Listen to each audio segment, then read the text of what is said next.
Well, I'm good. Our engineering is going to respond to that.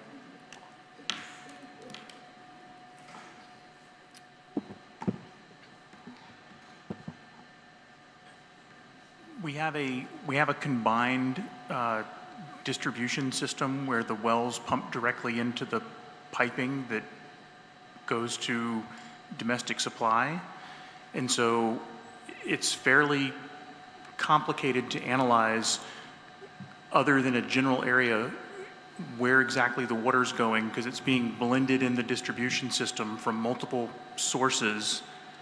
And typically we have a hydraulic model that we use to help us determine how the water is flowing in the pipes.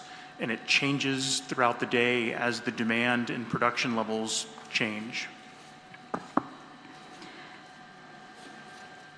Can you explain why only some customers were taken off of the Y15 well and the others were left on? I mean, how does that coincide with what you just explained? For the particular area of Santa Rosa, there are 3 ways that GWA has to get water into that area. We have Y15, which is the only production well serving that area. That well typically produces around 600 gallons per minute of water, which is not enough water to serve the zone. We typically make up that difference by pumping water in from the GIGO booster pump station, which is located at the GIGO tank site on Route 1 near the Anderson main gate. We also have another pump station at the intersection of Back Road and Gallinero. We typically do not operate that pump station because it typically, when we do operate it, it typically causes some lower water pressures on the suction side of that pump station.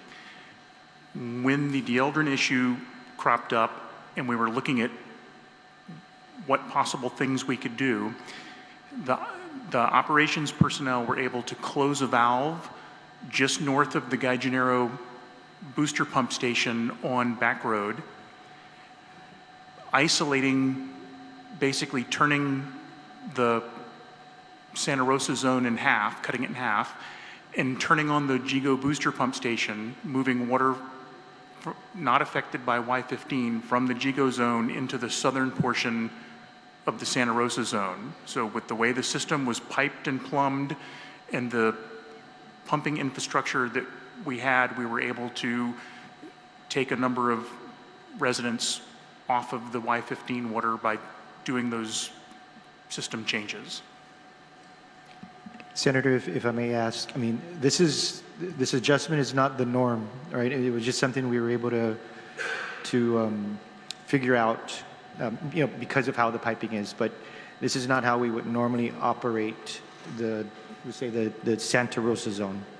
Yeah. All right. So you put the protections onto the well temporarily, and water is being provided to all households now? I mean, it's never been stopped? Just safe water? Let me say that again.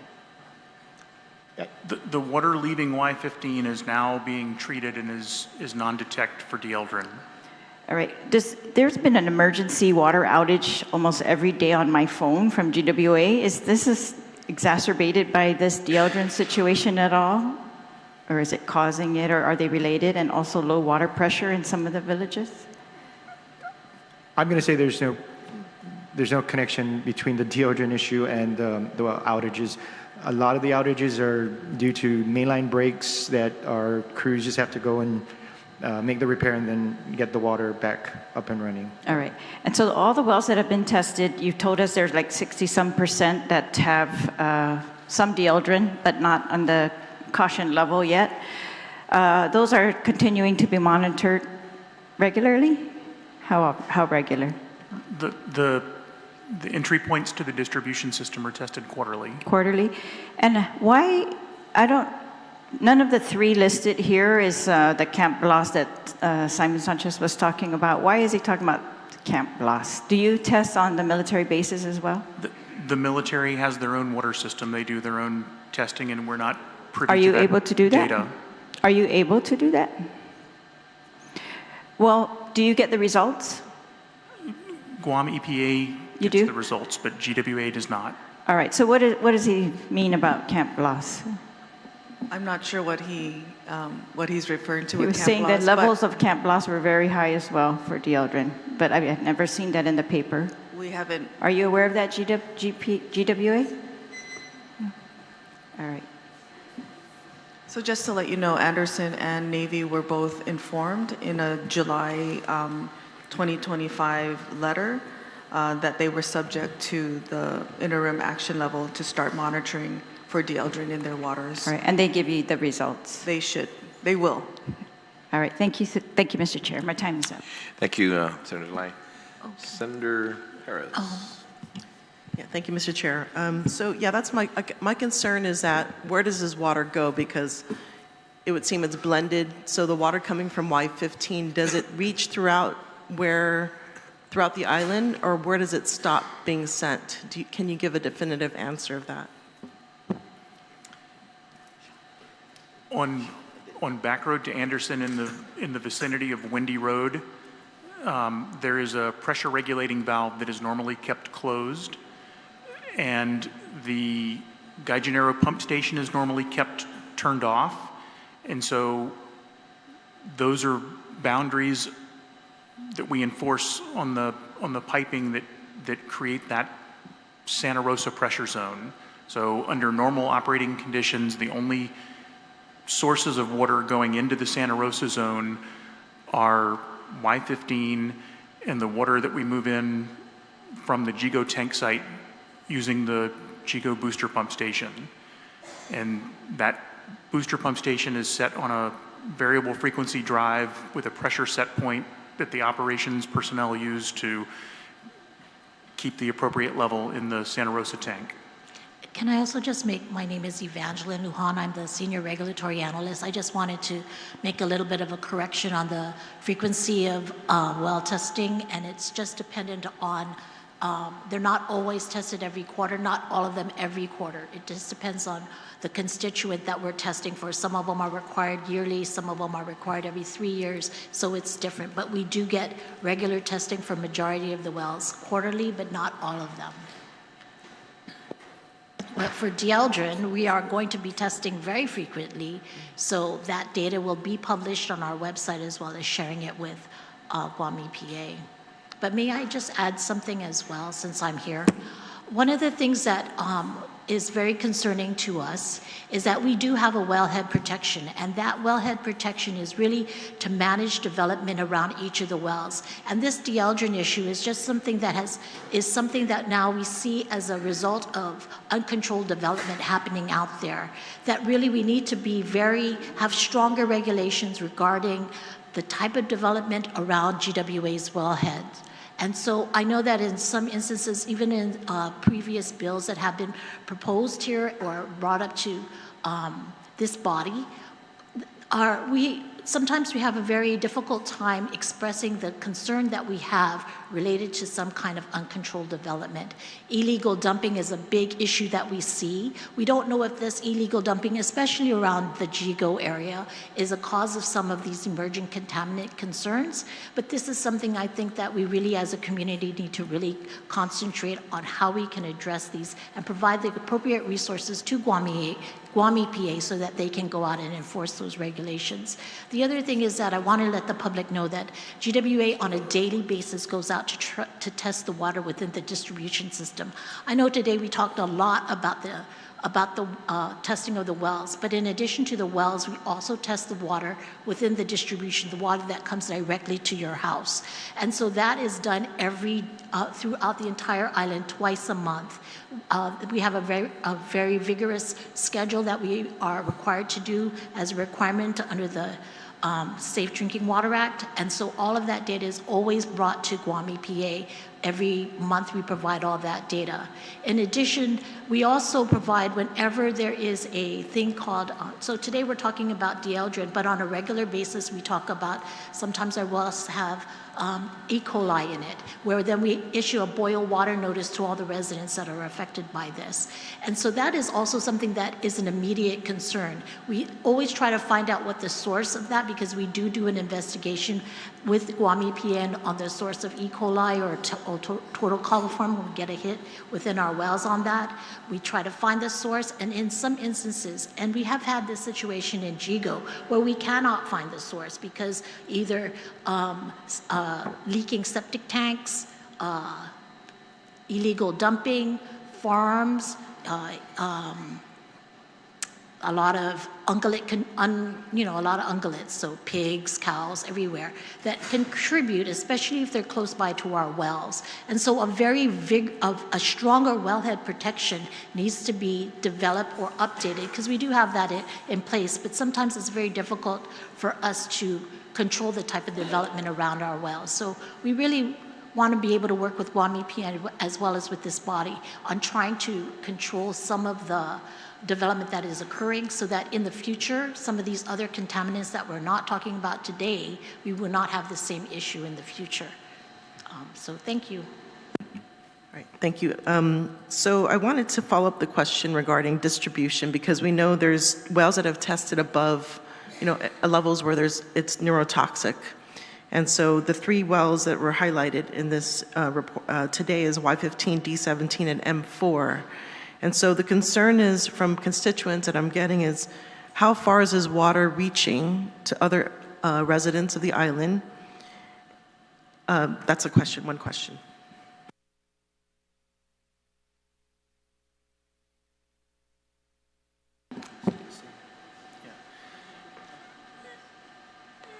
The D17 well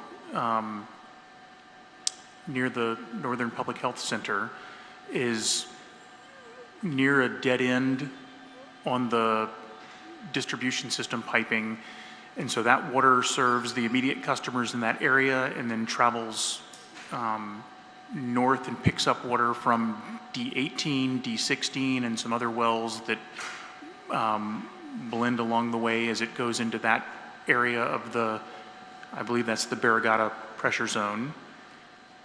And well, M4 is in the Atacao area, and that piping is also connected or interconnected with wells M1, M2, M3, EX11,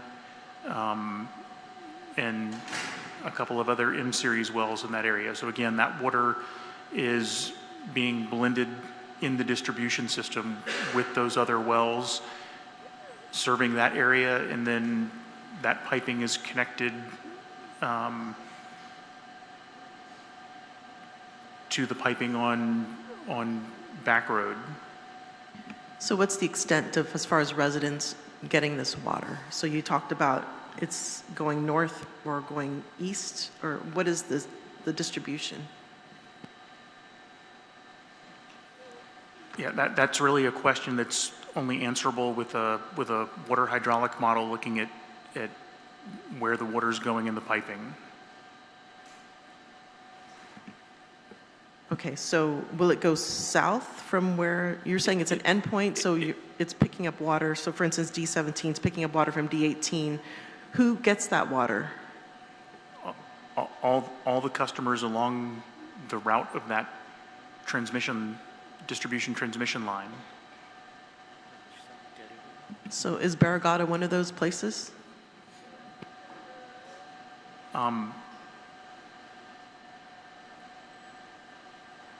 That's part of the Barragata pressure zone, but that area is in Dedido. And then on the M4 side, that water, the excess water, flows down back road toward Manilao. Yeah, I think that's what we need, is we need clarity about who is affected from this source of water, because apparently it's not localized, from what I'm hearing. It's not localized to one area. it's spreading. So that's what we need to find out. In regards to the interim action level, so it was based on cancer risk at the high end of 1 in 10,000 getting cancer. In my letter to Guam EPA regarding comments, I proposed for much lower levels, considering the chronic exposure of contaminants that we've been exposed to here in Guam throughout the years, and due to the those that are populations that are more vulnerable.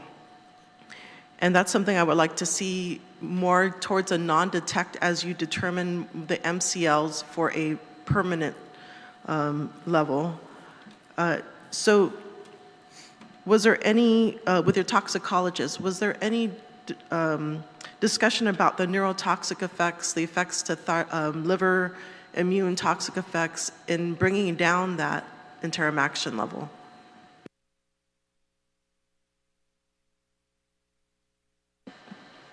Thank you. Sierra Armstrong Bettis. I can just speak a little bit on that topic because, of course, I'm not the toxicologist who we're working with. So we set the second level right at 0.5 micrograms per liter, and that was to account for the neurotoxicological level, the non-cancer, and the cancer levels.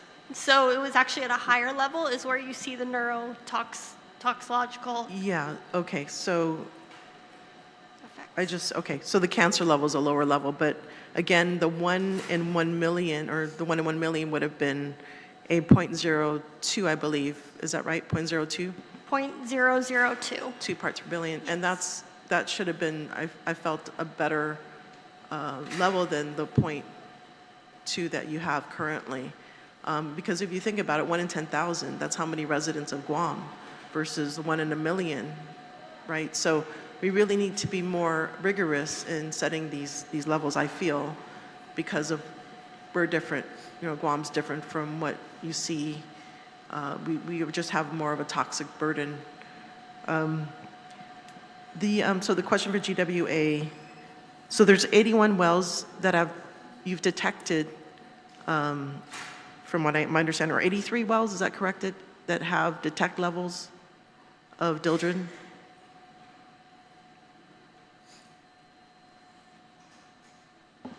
It's either 83 or 84 that have had a dieldrin detection under 50% of the IAL. So the 124 locations that are tested, I think it's 32 of them are non-detect, 83 of them are 50% of the IAL or lower, and there are only 9 that are testing above 50% of the IAL. So if we were to lower the MCL, let's say we have a lower level, is GWA prepared to treat the water to address so that we have non-detect levels in those other wells?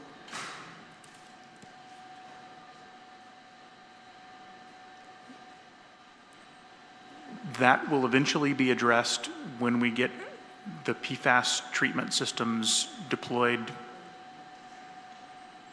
to treat PFAS at all of the well sites that require treatment. But until then, I'd have to look at the numbers, but I suspect that lowering the IAL would potentially be an issue with being able to deploy treatment fast enough to still make enough water. Okay, and as far as the status of the multi-district litigation for GWA? Thanks, Senator. Can you clarify? Are you talking about the PFAS litigation? Correct. Okay, and you're asking for a status? So the status is Guam Water Works Authority has filed claims, and so we are claimants in the class action lawsuit.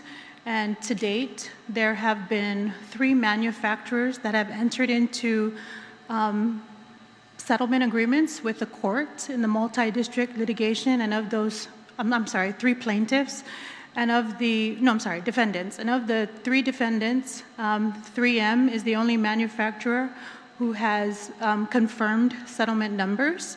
So we are going to issue press release soon sharing that we have received settlement monies from 3M already.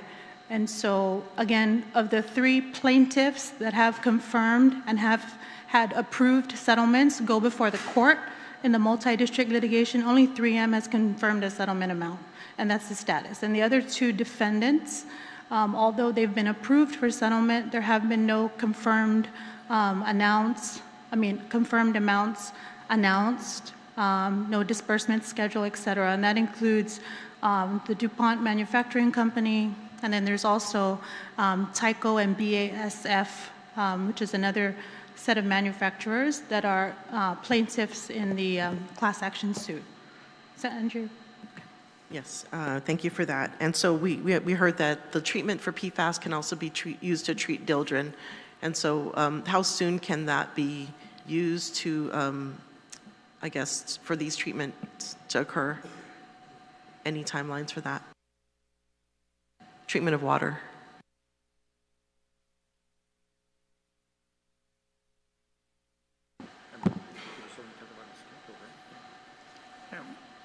We have recently gotten the design contract in place to begin the design work, and we anticipate that it's going to take at least a year to work through the design work,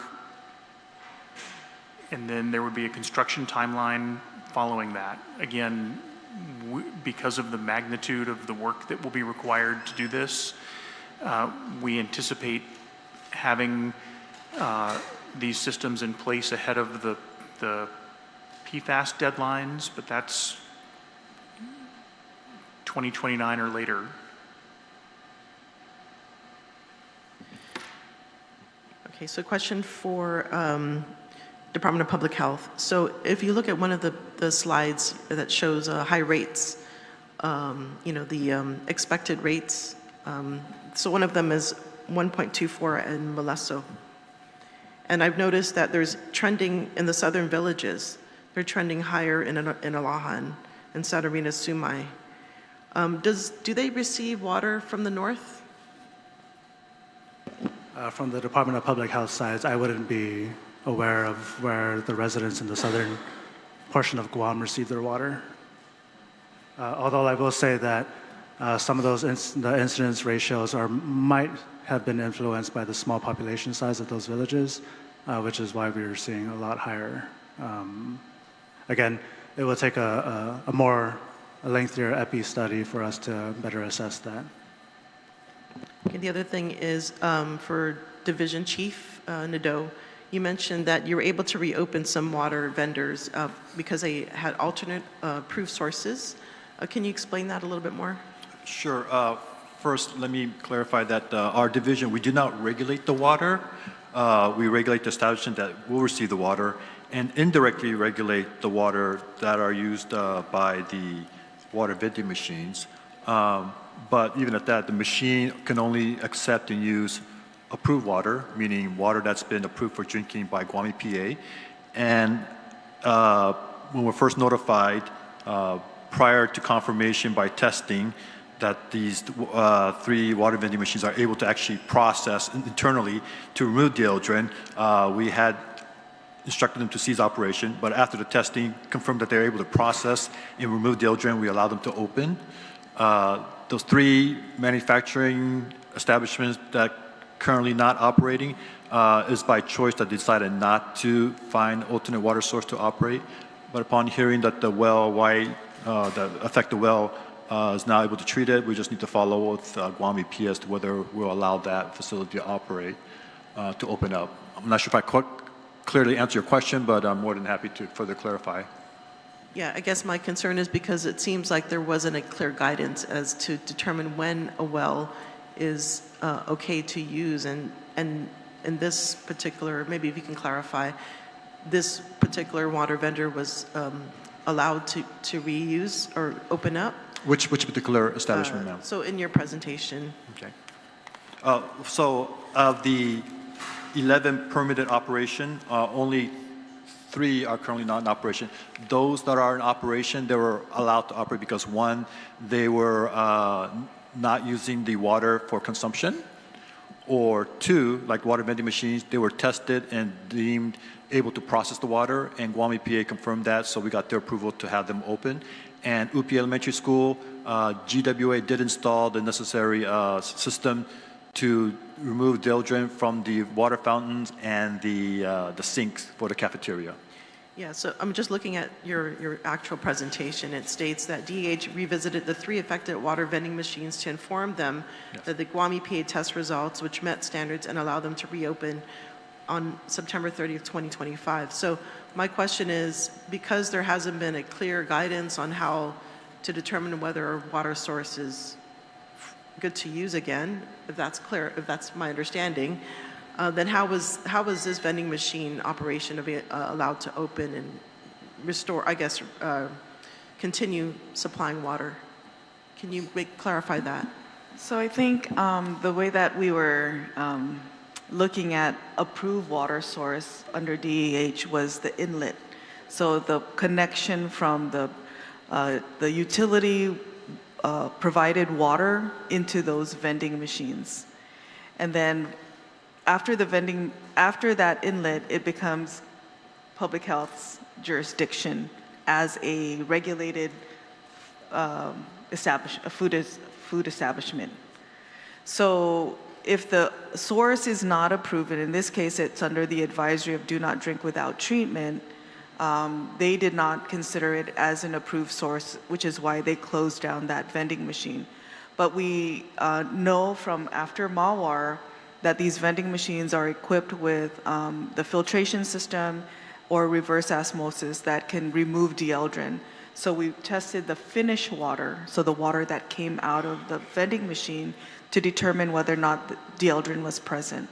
And the results indicated non-detect. So then we shared that information with DEH, and they determined that the water was free of deodorant, and they reopened those vending machines.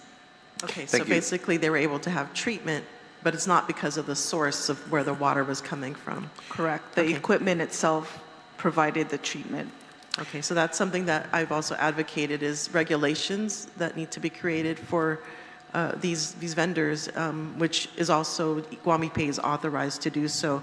The one more question, if I can ask, is the capacity for biomonitoring, and what is the treatment for individuals that have high levels of deodorant in their system? I would defer. I'm not a clinician, so I defer to our Chief Medical Officer, Dr. Robert Elchi. Hi, my name is Dr. Robert Leon Guerrero. I'm Chief Medical Officer, Department of Public Health. There is no treatment for deodorant, unfortunately. We got to realize that deodorant was banned back in the 80s in the US and by most of the world by the Stockholm Convention in 2004, not because of cancer, but because of the neurotoxic effects of deodorant. The studies that were done showed that they cause convulsions, death, uncontrolled muscle spasms, but the problem with cancer was not really noted for the compound to be banned. That was not until later on that they started doing some studies, most specifically in Europe, where they looked at deodorant levels, and that's where they started seeing that there were some problems with cancer. Specifically, breast cancer was one of them. They noticed that there was an 7 to 8 time increase risk for breast cancer in women who had deodorant levels. And then those that had deodorant levels had a higher risk of an aggressive type of breast cancer. But that study is just was not really, it's not been, they're not doing too much more because, like I said, the compound is banned. And so most people don't feel that there's a need to study something we're not exposed, or the compound has been banned. What public health was proposing was that We do our own study where we measure dedrin levels in females and compare their risk. Again, that's a study that's going to cost $200 million, something like that. And of course, we don't have that kind of funding. Thank you, Senator Barris. Can I ask one more question? One more. Okay, thank you. Yeah, one more question. Thank you, Mr. Chair. So the other thing is that dildrin is also regulated under the Clean Water Act. So what is Guam EPA prepared to do should you find the source? I mean, what do you have as your enforcement capability?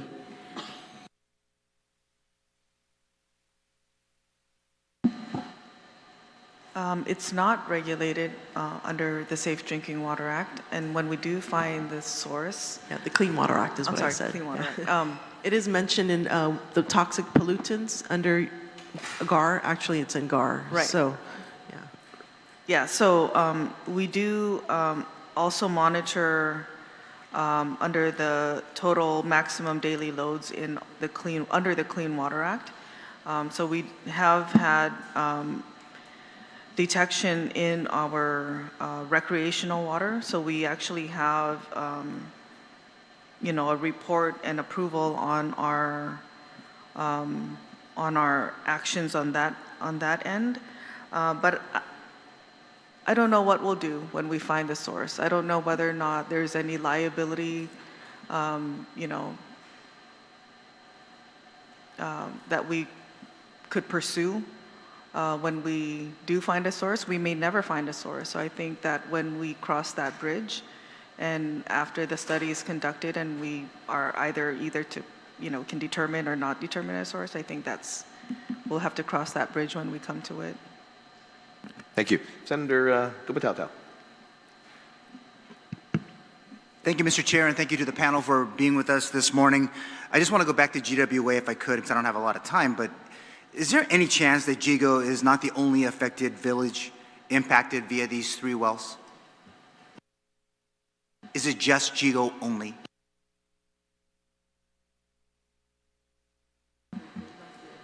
I'm sorry, just so I understand your question. The 3 wells, D17, yes, the M4, 3 wells that are it's been kind of talked about much of the day. Right. Is it a strong chance that it's not the only village affected?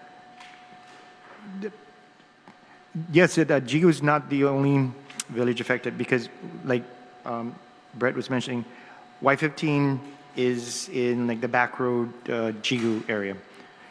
D17 is located in the Dedadu public health area, and then M4 is in the Atacao area. So, yeah, I mean, to answer your question, Jigo is not the only location where these wells are at, and that's the source. Yes, thank you so much for that.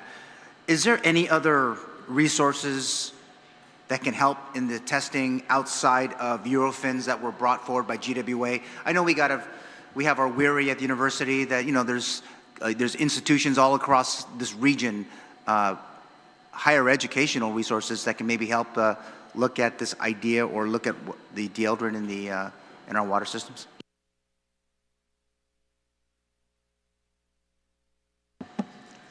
Jennifer Cruz, the laboratory administrator at GWA. GOG is planning on expanding its capability, but they don't have the instrumentation. And Eurofins is the largest certified laboratory in the United States, and we have a contract with them, so we send all samples to them. Thank you so much. This is such a fascinating discussion today, and I just want to kind of go sticking with this idea of the research. And maybe EPA, you can help us with this again, going off of what Senator Sanchez mentioned earlier. So is there any idea what the U.S. Navy's level of deodorant is on their facilities today? Are they reporting it back to you at all?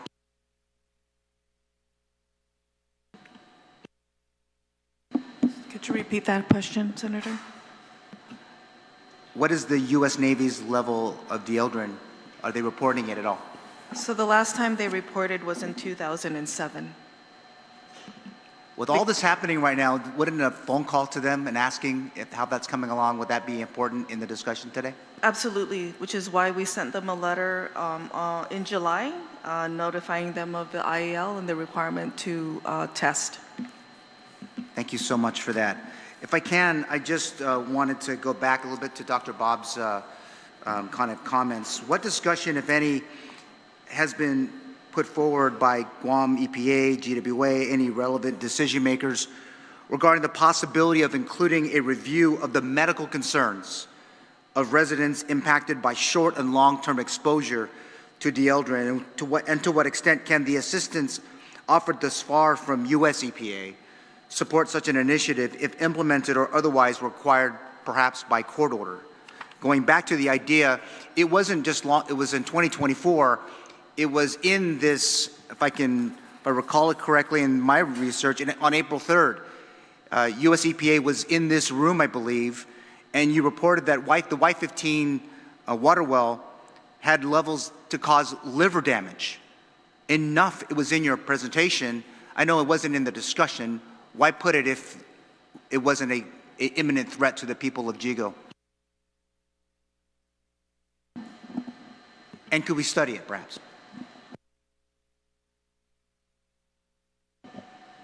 So we've had internal discussion within the department and put forth those two recommendations. The first one being the full epidemiology study that I've kept bringing up about matching someone who has breast cancer, measuring their exposure history to account for dieldrin amongst other carcinogens or cancer-causing chemicals or risk factors, and comparing the risk of development to breast cancer to a control group, someone who doesn't have breast cancer but is similarly exposed. We also have the other approach, the public health approach, about dispatching our mobile health clinic and possibly reaching out to the community, the affected residents of Jigo, by knocking on their door, going to their house, going to their posting up town halls, or just conducting these outreach events to screen them. And that's the discussion we've had so far. To clarify, it would cost no more than $3 million in terms of. I was going to say, Dr. Bob's $200 million quote would have blown it out. I think it was probably less to study some, as you know, Patrick, I was with you when we were studying COVID-related types of illnesses. So $200 million, Dr. Bob, I think would be a lot of money for a lot, maybe other practical applications here. So based off of the advisory that went out, it said 1,112 ratepayers. I assume that's one person. I'm assuming that's one person. I know it could be one person that represents several different houses. If we average that out or account for the average household size, that's about 3,825 individuals in the affected area. To create a buffer, we included 50% more, and each test would cost no more than $300, so that would be $1,700,000. Well, I'm hoping that after this discussion today that perhaps our friends at GWA, EPA, and Public Health, as you guys get together to discuss perhaps looking at that a little bit more. I know that your data that you presented today was, thank you for sharing that, Patrick, and I know then we look at maybe beyond this, those we may see.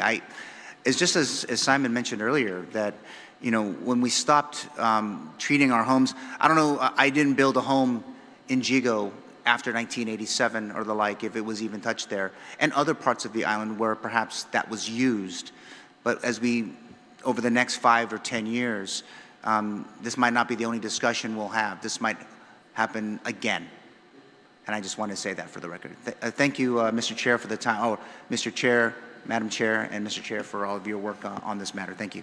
Thank you, Senator Matalno. Senator Barnett.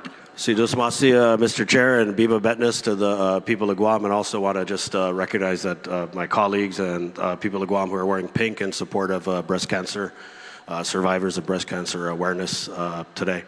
You know, one of the retiring speakers, one of my colleagues had talked about public confidence right now, and I think when you come out and tell the people of Guam that their water is contaminated, and then come to find out that you knew the water was contaminated at least since 2012, I'm not sure how much we say in here is going to instill the people of Guam's confidence in any of the agencies that are seated before us. And I say that with all the due respect, because most of you weren't working in the capacities that you're working in today back in 2012. But I believe Senator Sanchez was, so I'm a little disappointed that he's not here to address some of the concerns. And I was further disappointed by what I felt was his downplaying, and maybe some of my colleagues might even say mansplaining of this issue. I mean, to even characterize PFAS contamination as drinking Tupperware water, I think is a little flippant and dismissive. And to also further characterize Dildren as being okay when the Department of Agriculture in the 1970s, basically ended its use. And then in 1987, it was banned outright. And I don't think you can downplay this or mansplain this to the people of Jigo, the people of these areas impacted. I don't think you can downplay it to Mayor Lezama and Vice Mayor Blas, who have been working very hard to serve the people of Jigo in this time of crisis. And I think when you come out and you tell the people of Guam that the water is contaminated, and then we try and explain these things like it's an emerging contaminated, not regulated on the federal government side. I think no pun intended, it does muddy the water just a little bit. And so I kind of wanted to just start with the ma'am who had talked about the testing of the wells, because I know that some of my colleagues have brought up the issue of the water possibly blending with other sites. And so in the 80-some wells that tested positive with levels below the accepted levels, have we done retesting of those wells since those initial tests? And then what's like the timeline on the testing of those other wells? Thank you. So the interim action level is requiring us to sample quarterly, with the exception of Y15, which we are sampling weekly, and the 9 wells that are at or above 50%, we will be sampling monthly. I guess my question for maybe Mr. Cruz would be the appropriate one. I mean, given everything that's happened, do you think that we should be testing any of these other wells more frequently? At least until, these concerns are allayed? Are you referring to the different wells, what she just mentioned, like the rest of the wells? Go ahead. I can answer that.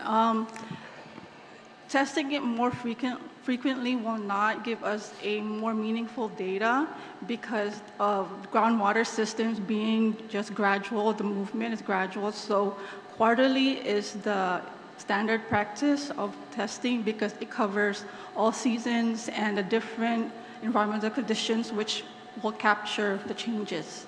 So monthly is even a more frequent sampling, but this is something that we have committed to, so that's what we're going to do. Okay, I asked because I have a lot of constituents who have been messaging the entire hearing, and they're very consistent in what they're saying is that they want the water tested. And I'm encouraged that, and I've been following this issue. If you weren't in the media or you weren't in the legislature, it might be a little difficult to track the status of Dildren as a contaminant and how the federal entities have dealt or not dealt with it. So I think the effort that we're undergoing through the hard work of Senator Perez here is to be commended, in that we are really, I think, ahead of the curve with dealing with this contamination. I wanted to ask, though, so we were informed in 2012 by Guam EPA investigators of Dildren contamination, and largely this wasn't made very public until November of 2023. So in the 11 years between that, maybe Guam Waterworks can answer this, was there any disclosure to the public about Dildren contamination? And if so, in what form was that disclosure made? The disclosure of the Dildren results were in our annual water quality report. Yeah, that is that's kind of the very basic. That was the right. But if you read these water quality reports, I mean, they kind of bury the lead on Dildren contamination, because all the water quality reports that you guys come out with basically say, hey, our water is so outstanding, please drink it. And I understand that, and this is where it gets a little muddy again, is that you're not necessarily required to report or even act on this because this contaminant is not regulated by the federal government. And so again, in the annual water quality report, where would the average consumer of GWA water find that there's dildrin contamination?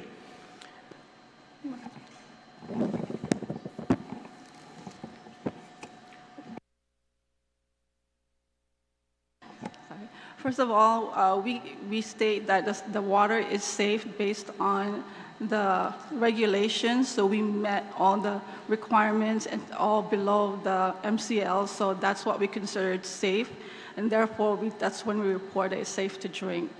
And to your question about where the dildrin report is on the tables. If you find it in the report, you have tables, primary drinking water regulations, and then you have others, and we place the dildrin there and show the range that it was detected. And that was in the presentation, but I just, sitting here and watching that presentation, it was almost as if there was an implication that the people of Guam should have known about this contamination if they'd only read the very minuscule fine print in these annual water quality reports. So, Senator, I'd like to respond to that. So there is a difference and a clear distinction between detections and contamination. So although there were detections back in 2012, there were no studies completed to determine health risk factors, and that's already been, reported to you. So whether or not, a detection is actually a contamination and what exposure levels are safe, all of those studies were not performed until, much later in 23 and 24 when it was finally adopted by Guam EPA. And so I think the suggestion that, GWA didn't notify, I guess, the public Those weren't my words, ma'am. In fact, I said that you said you did notify the public by including this information in the water quality report. So the information has been available, but I think what the public wants to know is, why didn't you tell us that it was a harm? And our response is that it wasn't studied. It wasn't fully studied. We had no conclusions to rely on from experts, health experts. The health experts have come before this body today to illustrate that there really is a science and there is discussions that require, a deep study before any information is released to the public. And I guess that's what we just want to clarify to you, Senator Barnett, and to any other senator, and of course to the public. We take, the criticisms, the allegations, the threats very seriously, and we want to ensure, that we keep the public's trust. And that's why we just want to clarify. Everything that's been disclosed in our consumer confidence reports, the water quality, that is the information that was available to the Guam Water Works Authority at the time. And any discussions about adverse health risks, those were all public. I mean, they were held in public forums, public hearings, and so that information was discussed before this body, the Guam Legislature, in January of 2024. And, so this idea, I guess, that we haven't been explaining enough, we accept the criticism. And if the public requires, more information to help understand the risks, I think public health has already responded. Well, they haven't responded conclusively, ma'am. And frankly, we wouldn't be having this hearing if there wasn't a risk. And just because, it's a B2 on the cancer classification table doesn't mean there are adverse health effects that are caused by, dildrin ingestion, contamination, detection, or whatnot. I'm very short on the time, but I did want to ask Director Lastimosa 2 questions. What is the status on the emerging contamination funds provided by U.S. EPA? So we applied for a non-competitive grant for emerging contaminants 4 years ago. So we currently have 4 years of that 5-year grant. We've already been notified that we will not receive year 5 of that grant money. So that was a 5-year grant, $45 million. So we've received 4 years of that grant money currently in our accounts. And that is to build capacity for our laboratory services for emerging contaminants. Thank you, thank you. And I just want to lastly raise this point because we're talking about informing the public, and the government of Guam knew as far back as 2012, and there was no public notification. But I'm looking at a notification from Hawaii that was issued in 2015 informing their water consumers of positive results for dildren. And so I'm just saying, if the people of Hawaii were notified by their utilities stakeholders about this contamination as far back as 2015, and the government of Guam leaders knew in 2012, I'm just saying that, Mosqueda and Sangani, the people, that this is a contaminated, it's an emerging contaminant, although it's not regulated by the federal government. It is potentially a cause for concern, and the state of Hawaii has notified their people about dildren positive test results. And so I'm just saying, comparatively, if you have a state like Hawaii that chose to inform its people as far back as 2015, even though this dildren isn't regulated by the federal government, I think, in erring on the side of caution, being prudent, absolutely the people of Guam should have been told, informed. And I'm not talking about fine print on a water quality report. And I want to go back to 2015 because I remember at the time, GWA was on a big campaign about drink the tap water. And they'd hired different athletes to talk about, I think I might have even done a commercial about, hey, the tap water is safe to drink. So just a little comparison there, Mr. Chair, and Sidus Masi for your generosity with the time. Thank you, Senator Barnett. Speaker Bloss. Thank you very much, Mr. Chair, and to the panel, thank you very much for all of that that's here, and very informative. I guess one of the good things about being one of the last people to talk here is most of the questions were answered already. Okay. But there are a couple of questions I do have. With regard to the question about, or the answer that there are about 9 wells that were above the IAL 50% level. First off, before I start that, does anybody know what the half-life is of dildren? What are we dealing with? How long?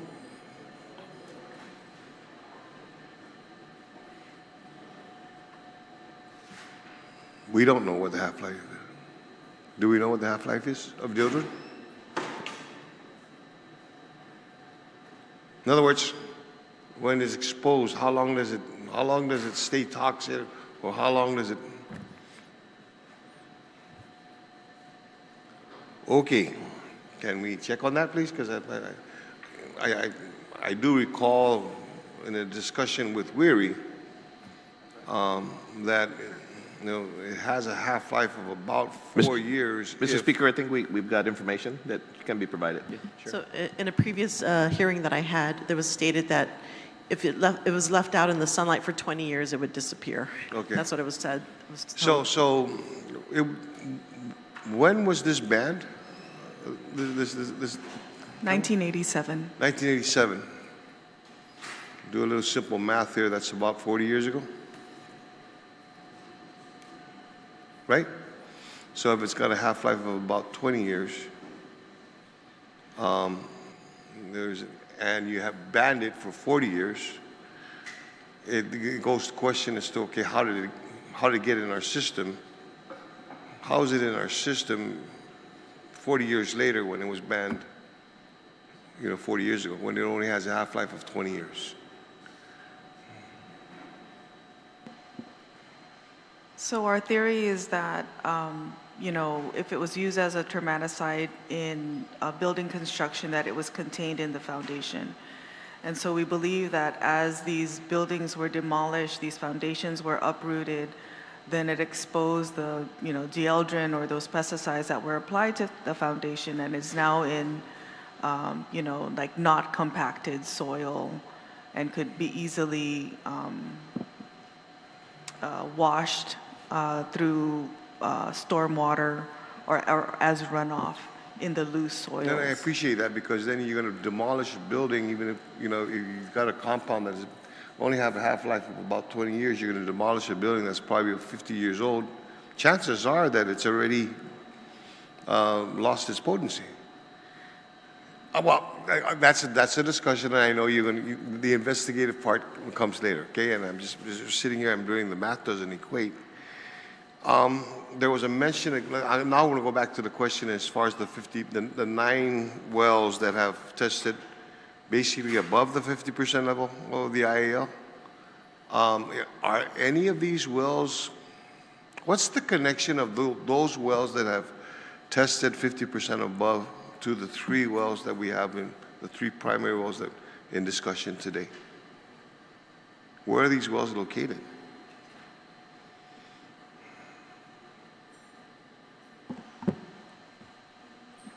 Two of those wells are A23 and A25, which have been shut down since 2016 due to PFAS contamination, and there is a treatment system currently being installed for those wells.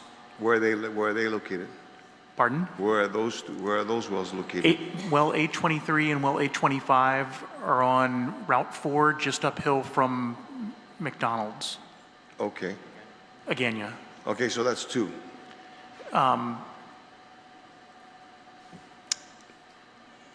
EX11, M3, and M4 are all in the same vicinity, and M2.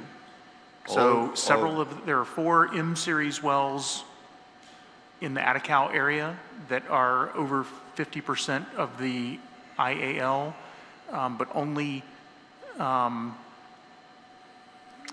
M4 had high enough readings that GEPA deemed it needing permanent treatment installed. Okay. And then D18, which is relatively near D17, is one of the wells that is above 50% of the IAL. And D18 is where? D18 is directly in front of the Northern Public Health building. Okay. So generally, in all, other than the one above Route 4, isn't that on the volcanic side of the island as opposed to the limestone side? The A23, 25 are still in the area that would be considered the northern lens. Oh, okay, okay.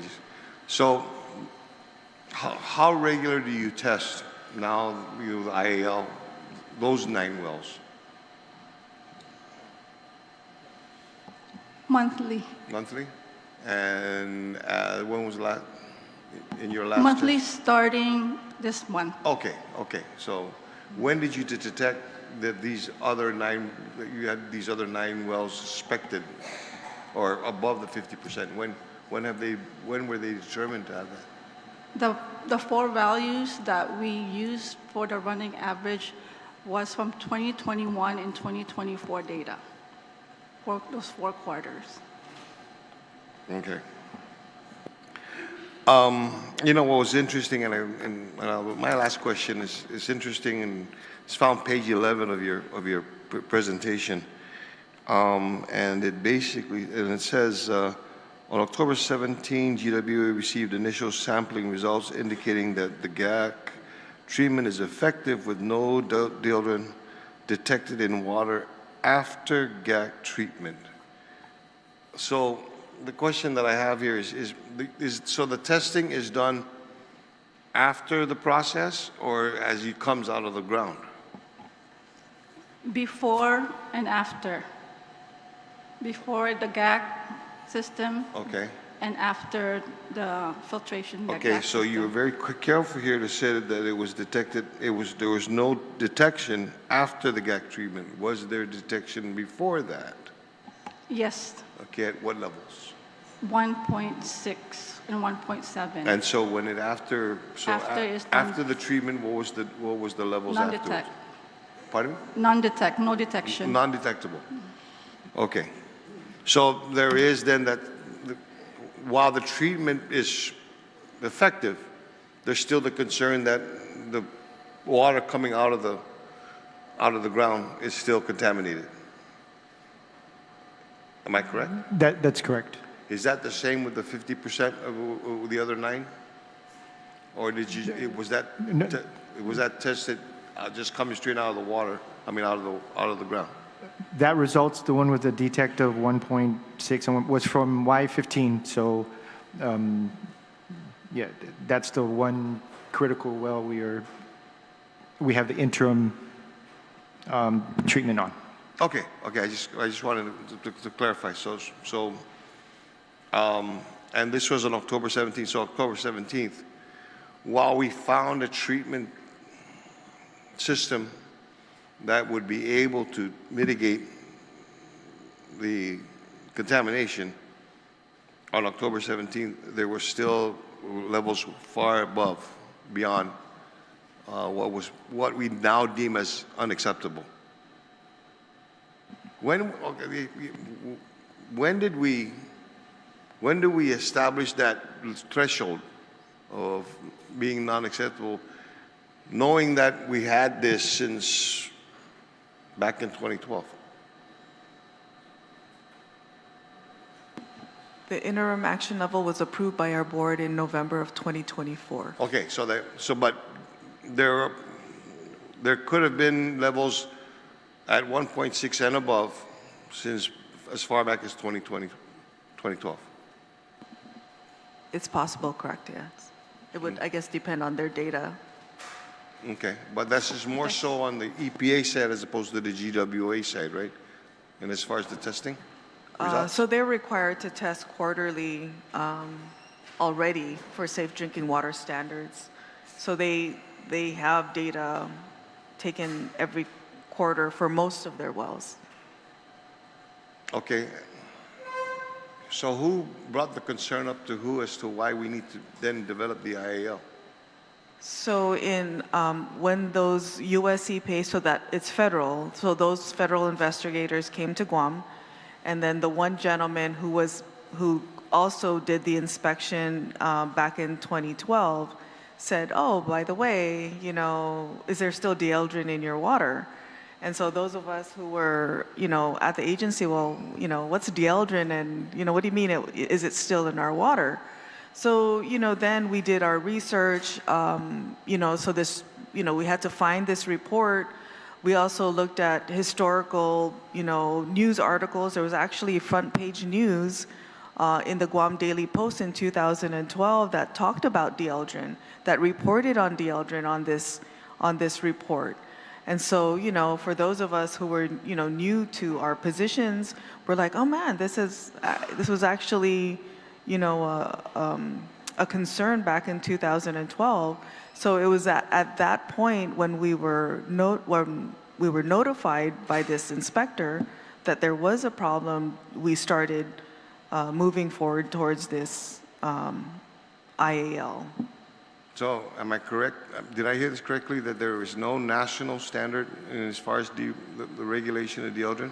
Right, because it was banned in 1987, US EPA did not feel that there would be a growing concern for dieldrin because theoretically it should no longer be in production or in circulation, that there would not, that if it's no longer available, then it theoretically should not be a problem as an environmental concern. Okay, but this is now obviously a problem here and as well as 5 other jurisdictions.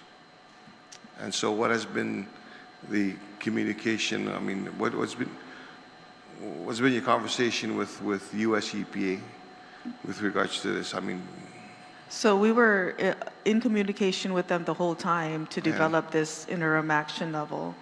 Even today, even as far as yesterday, having discussions about how to move forward with lifting the advisory if GWA is able to demonstrate continuous non-detect of dieldrin in their drinking water. So, I mean, we meet with them weekly, even at this point where they're on federal shutdown. So we're in constant communication with them. Okay. So GWA, with all the mitigative measures that you've got going on right now, you feel that you're finally getting hold of this situation? or the?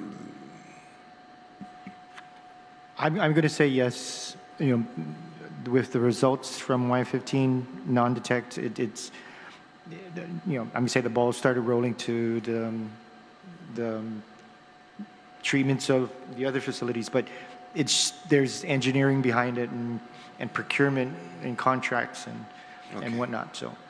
So with this measure that you've also then implemented with residents in being able to either purchase or reimburse them for their filtration systems, is there any understanding as to how long is this going to happen in perpetuity, or is there a deadline to this? When can the residents who have participated in this program, how long can they expect, or what should they reasonably expect this assistance to continue? Right. So our engineering is working currently to get the permanent system for Y15, and the expected completion is the summer of 2026. So to answer your question, that's the time period we're looking at with regards to the affected customers and the POEs that's as part of that program. So summer of 26 is where, you know, we're going to have a permanent system in place. But if I may, the lifting of the do not drink without filtration, that in my opinion, plays a role in this. And so we stated earlier, we're going to be testing every month. We're going to be, you know, verifying that there's still no detect every month from the water coming out of Y15, right? We anticipate the permanent system to continue to do the no detect in the summer of 2026. And so I'm going to say that's the time period we have in our minds with regards to the program being in effect. Okay. The last question: is the testing just done right out of the system, or is it? Do you also test, you know, downstream? We test at the point of entry into the distribution for all the contaminants. In the distribution system, we test for bacteria and chlorine residual.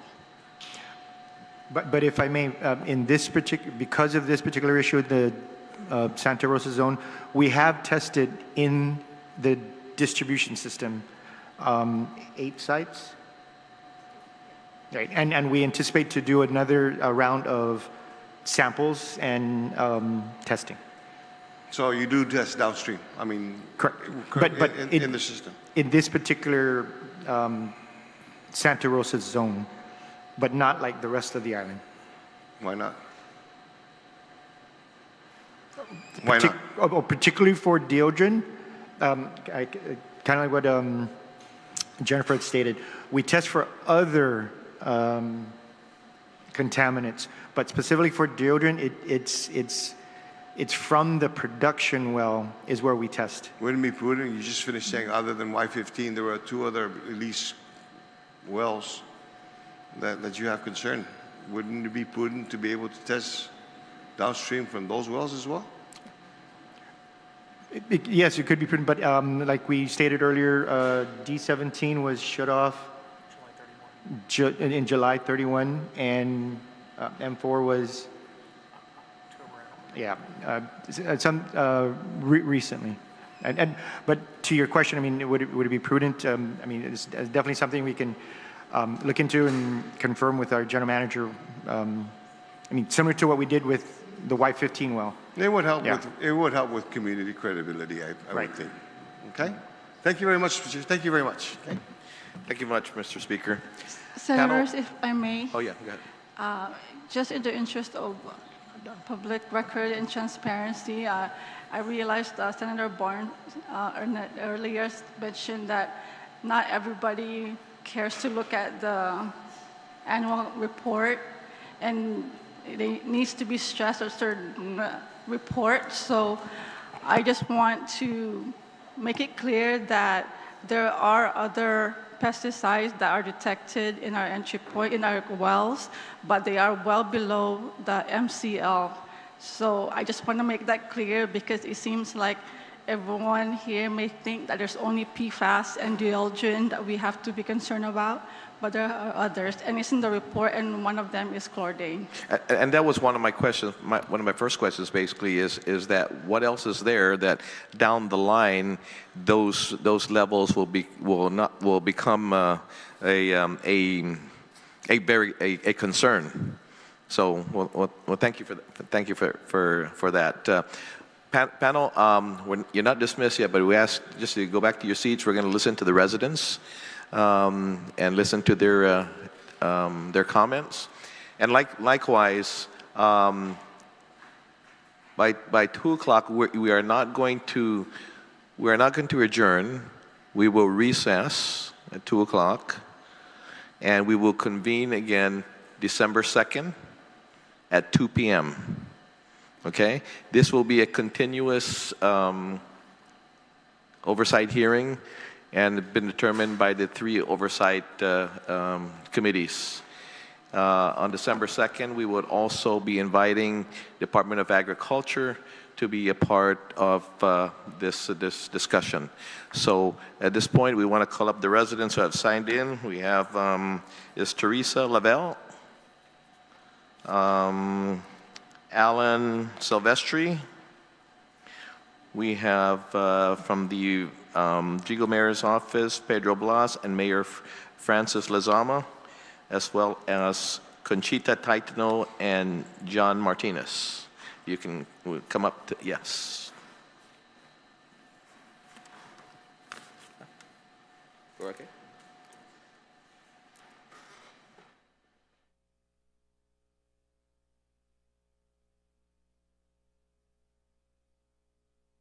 Okay. Before we start, actually, because we're going over 4 hours,